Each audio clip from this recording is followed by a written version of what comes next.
shelter in the glow. With your Pip-Boy on your wrist, my love, you're the voice I long to Welcome back to The Signal, my little devils. The fire is roaring tonight, so get yourself a comfy seat and lean in, because you ain't gonna want to miss this. Sometimes the universe gives you a gift. Sometimes a kick in the teeth. Honey, today it gave us both. Holotape 7 is now live. Log 006, October 25th, 2287. Day 3 started, very early. I finally ate something. I guess you could say I've been on a 210-year fast. I didn't even realize I was hungry until dog meat started begging for something. So I cooked up some mole rat for him. And damn if that didn't smell delicious. I took it easy though. I don't need the shits to take me down before a bullet can. I spent all day and into the night cleaning up and organizing. I made a makeshift sleeping area with a bed and a trunk for storage. Forward Base Alpha is now stable. Not fortified yet, but it's stable. I needed to get some answers though, so it was time to move out. I started my trip toward Concord before the sun was even up, followed the old road east. The layout still burned into my head from our pre-war days. That's such a crazy thing to say, because for me, that feels like 2 days ago. Only now, it's not the same town. Back when we were dating, Nora and I would take walks in the park in Concord. Hell, that's probably where Shaun was conceived. Relax. It was in the middle of the night, and we were alone, I think. Nora was a woman that wasn't afraid to push boundaries. That's one of the reasons she was such a great lawyer, and certainly one of the reasons I loved her so much. She was looking forward to returning to her career after Shaun started school. She always said people needed to stand up and fight for what was right. She lived those words all the way to her last breath. I was lost in my thoughts when I heard gunfire in the distance. I snapped out of my haze and focused. I have got to stay more focused. Complacency is a soldier's worst enemy. Nothing will get you killed faster than losing focus. I took a knee behind a small retaining wall and listened. Dogmeat, ever the professional, was quietly by my side. It was clear from the sound of the fighting that it was a few blocks ahead. We were not in immediate danger, and that meant I could gather intel and make a plan. I quickly scanned the area for a way off the street and to some better cover. Up ahead, I saw a house on the right side of the road, mostly boarded up windows, an open entry door hanging loose on its hinges, but a second floor. That'll give me a possible view of the action while remaining hidden. Whenever possible, elevated positions are your friend. Dogmeat was right at my heels as I approached the house, 10mm in my hands, scanning for targets, for potential threats. Clearing a room alone is much more dangerous than with a team. With a team, each person has their pre-assigned area to scan. Thus, the entire room is cleared of threats quickly and efficiently. Clearing alone gives you a lot more to think about. To start, you have to know which way the door opens, in or out. Which side does it open to, right or left? This seemingly simple information could save your life when someone is waiting in the area blocked by that open door, ready to kill you. And that's just the first thing you have to think about. Two-story homes are their own set of problems. Every doorway is a choke point. Every staircase is a gamble. You don't stand in a doorway unless you want to be shot. Standing in the open doorway puts your silhouette in plain view, so you might as well enter the room with a bullseye on your forehead. Stay out of this fatal frame as much as possible. Remain outside the threshold and work the angles. Slow, patient. Don't rush. Peel them open one slice at a time. Shift your position and expose a little more of the interior with every step taken. The deeper corners get your attention first, places someone would hide if they wanted you dead. Keep a low profile, controlled and measured. No dramatic hero walk-ins. Hug the wall, finish scanning what you couldn't see from outside, and keep moving. Clear, control, move, then repeat. Take your time. That's the part most people get wrong. Slow feels dangerous, but rushing? That shit will get you killed more times than it won't. You listen before you move. Floors creak. Air shifts. Breathing carries. Clearing a house alone is just stupid. Even the most experienced operators hate doing it. Fortunately for me, I have dog meat, and he seems pretty keen on picking up and identifying threats. The house was cleared in short order. I couldn't see the action in Concord from the second floor, so I gathered more supplies. There was a fridge in the kitchen that held a bottle of Nuka-Cola Quantum. I remember when they released that in late 2077. Twice the calories, twice the carbohydrates, twice the caffeine, and twice the taste. But my buddy at the Pentagon told me to avoid it. Said it was an offshoot from a weapons program or some shit. Is there no end to the debauchery of the corporate world? Upstairs I found a mattress, moldy but usable. A small box was tucked behind an overturned nightstand with some drugs in it. What a sad little snapshot of someone's existence. I also found a couple stim packs and some Med-X. There was an advanced wall safe behind a painting. Took me far too much effort, but it cracked. Some bottle caps in a small tin container. Not sure if these things are collectibles now or something. Why were they in the safe? Some .38 rounds and a letter to some guy named Ryan Jenkins. It seems he was supposed to look for the Wyatt family, a villainous cult of some kind that lives in Far Harbor. He was to gather information about them for a research project of some kind for Vault-Tec. I took the letter. I was gathering intel on Vault-Tec when the bombs dropped. This could be helpful to that investigation. I'm going to rest here for an hour and check my gear. I can hear trouble up ahead. I'll avoid it if I can. But I need to be prepared for anything. So, inventory rundown. I have both of my 10mm pistols and almost 90 rounds, but I also grabbed a pipe pistol with about 20 rounds. This will be my primary weapon, if I need to use any. I need to keep the 10s in peak shape. The magazines are set up on my gear to be easily swapped out when needed. I have my combat knife in 6 stim packs, some Rad-X and food and water for 2 days. I'm also carrying the fusion core, those caps that seem to be valuable for some reason. Money and a single gold bar are in my pack right next to enough chems to put down a T-Rex. Trade only. The rest of my gear I left back at Forward Base Alpha, locked away. I'm gonna pause this recording while I clean my weapons and properly pack my gear for a fight I hope I can avoid. I'll pick it back up later, if I'm still alive. Log 006, continued. October 25th, 2287. I left out the back door and saw 3 surviving gourd plants. Bagged the seeds. They might be useful if I stick around long enough to grow anything somewhere. Still, it feels wrong, looting someone's home. I'm not sure I will ever feel like it's the right thing to do, but it seems like the only thing you can do to stay alive in this new world. As I rounded the corner towards the Museum of Freedom, I saw movement ahead, just past the Celebrate Freedom banner. Smoke trails, explosions, gunfire, and people. I took cover in an alley behind a collapsed building and made my way towards the action. 5 hostiles outside the museum with pipe rifles, improvised armor, and aggression. Not my fight. I was looking for a way around when I saw the guy they were firing at, on the balcony. Shit! They've got someone cornered in there. Civilians, maybe.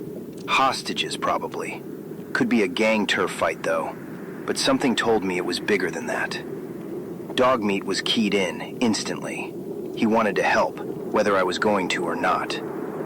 I flanked the museum from the south wall. Elevation gives me the advantage.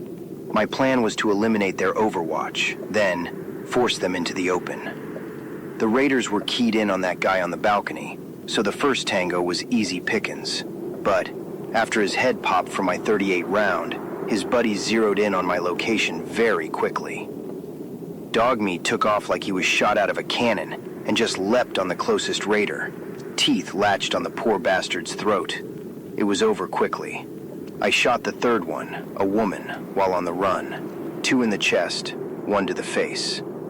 I doubled back and came up the main street to get behind the remaining two. I was hoping the guy on the balcony wasn't going to mistake me for a raider. He was firing a laser weapon of some kind. He ceased fire as I came up behind the two raiders hitting Dogmeat with pool cues. I double-tapped their brain pans and was at Dogmeat's side before their corpses hit the pavement. He was a little worse for wear, but was okay. The guy on the balcony told me to grab the laser musket and get inside the museum. He said there were more raiders attacking them. Them? That meant more people were inside, trapped. I didn't need this. I didn't have time. But my gut was telling me answers for Shaun were inside. So, I went in. Inside, the second and third floors were mostly gone. You could see straight through the glass roof to the clear blue morning sky above. It was such a stark contrast. Beauty and debris. So strange. There were raiders on either side of the second floor ledge firing at someone above. I did grab that laser musket on the way in. Figured it would have better range, and besides, I was dangerously low on .38 ammo. I lined up a headshot for the woman on the left and squeezed the trigger. Click. What the fuck? I'm not sure how she heard me over the shooting, but as if on cue, the woman turned around and started firing at me. I was hit in the left arm. Round exited clean. No bone impact. But damn, it hurt. I ducked behind a column and looked the rifle over. On the back, there was a handle that cranked, so I cranked. That charged up the rifle. Yes!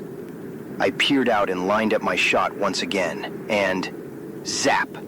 Headshot for the win. Her body didn't fall. It, just disintegrated into a pile of ash. I think I'll like this thing. Okay, now I know how to use it. Crank, shoot. Second dead raider. Dogmeat wasn't waiting around for my victory speech, though. He bolted up the steps and to the right, and I followed. The hallway led to a room with a display and speaker blaring. I almost shot one of the mannequins. Adrenaline was running high. Besides, I was following Dogmeat's direction, and he would attack any real threats. And he did just that as we rounded the corner towards the big staircase. Remember earlier when I said, don't stand in doorways? Well, this dumbass was doing just that. Bad decision on his part. He made it super easy for Dogmeat to find his arm, and for me to relieve him of any further decision-making opportunities. Another ash pile.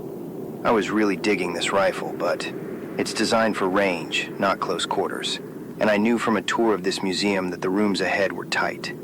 So, I slung the rifle and drew my 10mm just as we bound up the stairs and met another raider.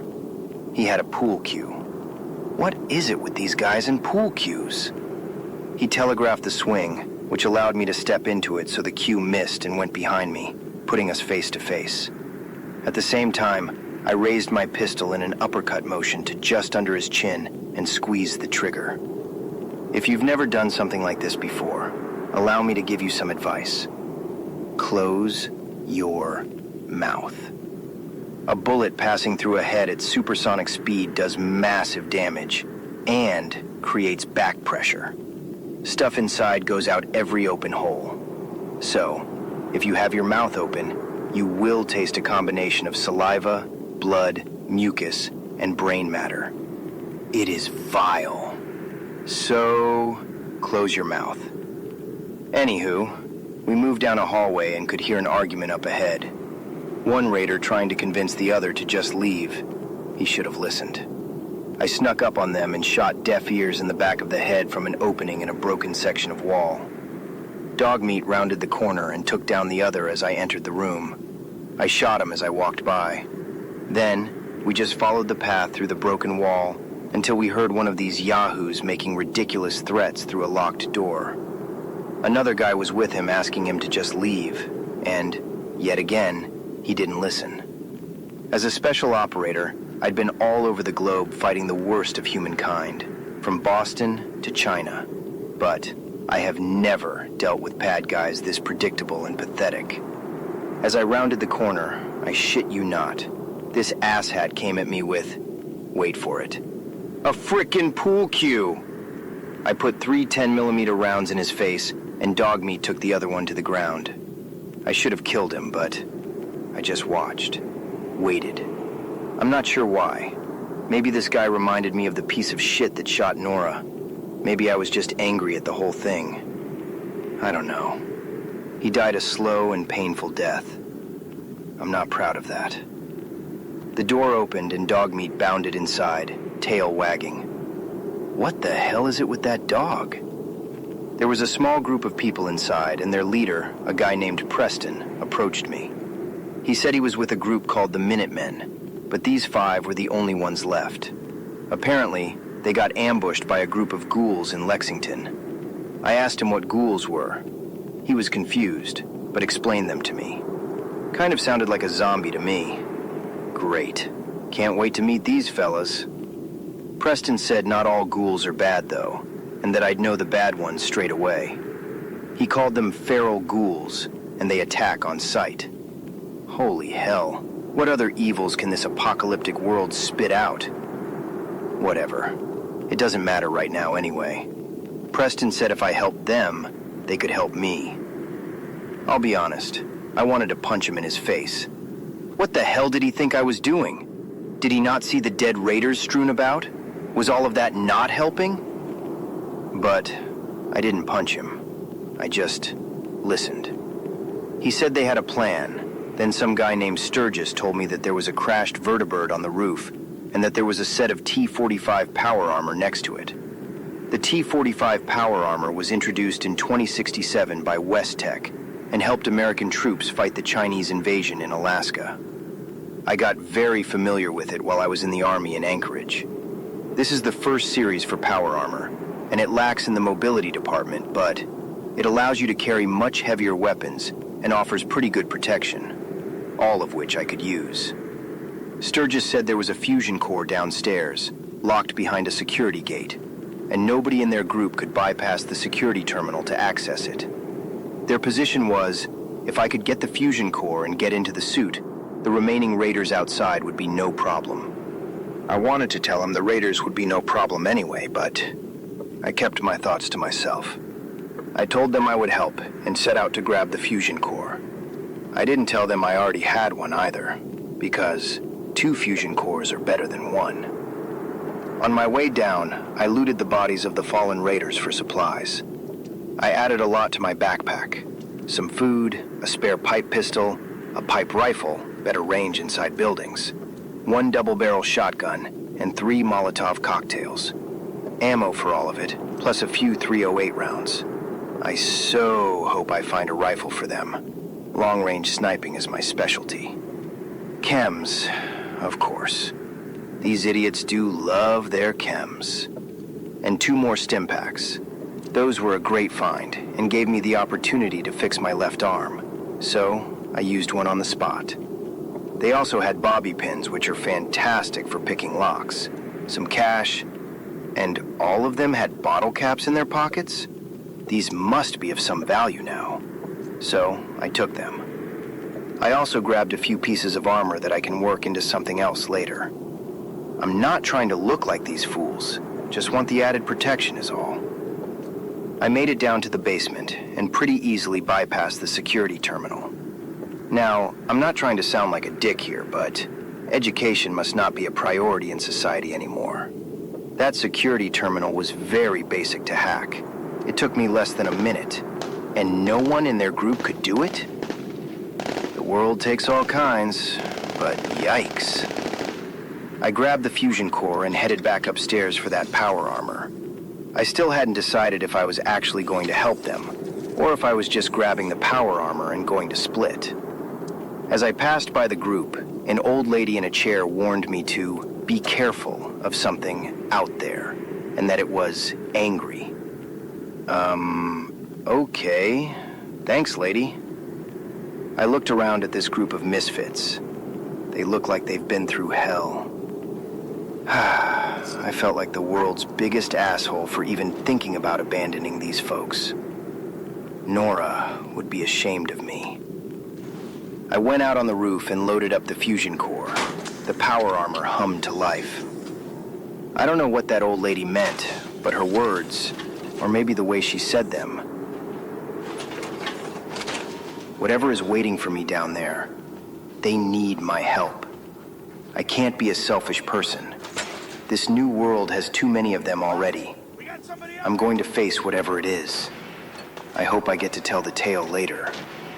But if I die today, I hope someone finds these recordings. I hope Shaun lives a meaningful life. I hope Nora's memory lives on and inspires people to keep fighting. I hope I don't die today. This is Nate Campbell, father, husband, and special operator. Out. Whew, there is a lot to get to with this one, Sugar. I've listened to this tape several times, and I'll be honest with you, I don't quite know where to start. So, the park, Concord. Now, Nate Campbell just casually mentioned that Concord's town park may just be where his son was conceived, in the middle of the night, and he thinks they were alone. He thinks? Sugar, that man woke up from a 210-year frozen nap, fought his way through a building full of raiders, and the one thing he's a little fuzzy on is whether or not anyone saw him and his wife in that park having some fun. That Nora sounds like she was one hell of a woman. She really does. Now, let's talk about what happened before he even got to Concord. Because this man cannot turn his brain off. Not even when he's alone. He's always teaching, explaining sight lines to nobody, breaking down fatal frames and choke points and door hinge directions, like there's a class full of recruits hanging on his every word. There's not, of course. It's just a Pip-Boy and dog meat. But he can't help it. That's not just a soldier's habit, my little devils. That's a leader's instinct. You don't teach because someone told you to. You teach because you cannot not teach. Because somewhere deep in the wiring of a person like that, knowledge hoarded is knowledge wasted. I've known a few people like that. Not many, but some. They're usually the ones who end up carrying everybody else. But I want to focus on a few moments from this tape. 3 specific moments that I think, if you weren't paying close attention, you might have let slide right past you. The first one, he rounds the corner toward the Museum of Freedom. He sees the smoke, hears the gunfire, sees the raiders, knows there's a fight. And he says, "Not my fight. Not my fight." Sit with those 3 words for just a second, honey. Because that's not a villain talking. That's not even a cold man talking. That's a man who has been running on nothing but grief and adrenaline for 3 days, who has a mission, who has a son out there somewhere, making a completely rational assessment of a situation that has absolutely nothing to do with him. Most people in this wasteland hear gunfire and they go the other direction, even if they see someone pinned down, and not because of cowardice, just for survival. But Nate said, "Not my fight." Then sees a man pinned down and goes in anyway. One man, outnumbered. There's something in him, something that apparently cannot be frozen out or grieved out of this man, that just wouldn't let him walk away. That says everything about who Nate Campbell is, Sugar. The second moment, that laser musket mishap. Now, you need to really understand what happened in that moment. Nate had never held a laser musket in his life. Maybe it's your weapon of choice, one you fired daily for years, but he'd never even seen one before.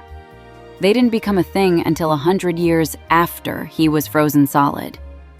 But in the middle of an active firefight, he figured out how to operate it, stayed calm, cranked it, headshot. Ash pile. Just like that. Just as simple as you please. I've seen people fumble with weapons they'd carried for years under pressure. I've seen trained fighters freeze after nearly being shot. And this man picked up something completely foreign to him after taking a round to the left arm and was immediately and lethally effective with it. That's not luck. Hell, that's not even just training. That's a particular kind of mind that most people don't have. The kind that gets quieter when everything gets louder. A mind that slows down when the world speeds up. I know that kind of mind. I know it very well. And then there was that last raider. The one Dogmeat had on the ground. The one Nate just watched. He didn't finish him clean. He just waited. Let it play out, slowly. After it was done, he said, and I want you to hear this. He said, "I'm not proud of that." 5 words, as serious as a grave. No explanation, no justification, just, "I'm not proud of that." Sugar, in this wasteland, we've all met people who would have laughed, people who would have described it in loving detail to any open ear in New Vegas, who would have considered it an accomplishment. And here's this man who let something ugly happen and felt the weight of it immediately. He didn't bury it, didn't excuse it, just said it plain. The killer and the conscience, living right next to each other in the same chest, breathing the same air. That, Sugar, is a rare thing indeed. I've spent a lot of years trying to make sure one of those two things didn't swallow the other whole. It's not always easy. Some days it's the hardest thing there is. But when you know how to, well, I was a whisker away from singing like a jukebox in an empty vault just then. Speaking of bad decisions, bringing a pool cue to a gunfight. Maybe it's all that chem using, but them raider folks sure do love to swing those things. Let me channel Nate for a sec here. Just step into it. He wasn't wrong with that advice. Usually, you don't blow someone's brains out the back of their skull at the same time. But you do you, Nate.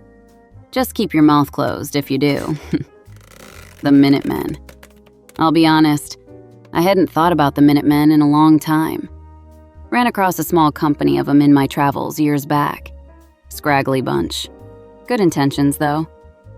I didn't pay them much mind at the time. Funny how things turn out. How one person can change things without even knowing they're doing it. You rarely get to know how your actions affect the world, do you, Sugar? Now, before I sign off tonight, I want to mention something. The courier network's been picking up a little lately. Signals finding their way back to me from out there in the static. Gmail stumbled in here the other day, somehow upright, which is honestly more than I usually expect from him, with a dispatch tucked under his arm. A kind soul named John from the Texas Commonwealth wrote in and said he'd been tuning in every week since he first caught the signal. Said it helps him survive a little easier out there. That letter truly lifted an old warrior's spirits. Thank you, John. If you've got something to say, a thought, a question, something this tape stirred up in you, you know where to find me. The courier network runs in all directions, my little devils. So keep the signal strong and your hat straight. Nate Campbell said he hoped someone finds these recordings someday. Well, someone did, Sugar. They did. Stay close to the signal. Stay alive. Stay strange. Dusty. Out. Stay close, my vault dweller. Don't roam too far from me. With you I build our paradise beneath the desert sea. On my calendar you make my heart far away.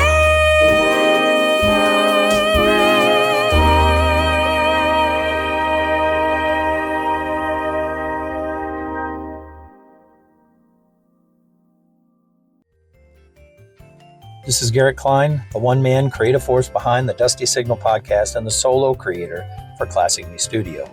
The Dusty Signal is a fan fiction audio drama that's set in the Fallout 4 universe.